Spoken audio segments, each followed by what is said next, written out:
இன்றைய தினமல செய்தியில் அமெரிக்க அதிபர் ட்ரம்பை பதவியிலிருந்து நீக்க கோரி ஹூஸ்டனில் போராட்டம் நடைபெற்றது. பயங்கரவாதிகளுடன் தொடர்பில் இருப்பதாக மிரட்டல் விடுத்து திருச்சியை சேர்ந்த தொழில் அதிபரிடம் சைபர் குற்றவாளிகள் 2.5 கோடி ரூபாய் மோசடி செய்துள்ளனர். சபரிமலை ஐயப்பன் கோவில் தங்கம் மாயமானது.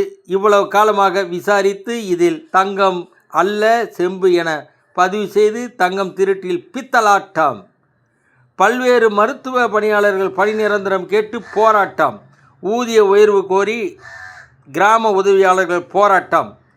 காத்திருப்பு போராட்டம். பகுதி நேர ஆசிரியர்கள் கைது. இடைநிலை ஆசிரியர்கள் 27ஆம் நாளாக போராட்டம். சத்துணவு ஊழியர்கள் போராட்டம் தற்காலிகமாக ஒத்திவைப்பு. முன்கூட்டியே சட்டசபை தேர்தல். பிப்ரவரி 2 இடைக்கால பட்ஜெட். திமுக அரசு திட்டம். திமுக கூட்டணியிலிருந்து காங்கிரஸ் வெளியேறினால் அதிக சீட்டு கிடைக்கும் என காத்திருக்கும் தேமுதிக. வணக்கம்.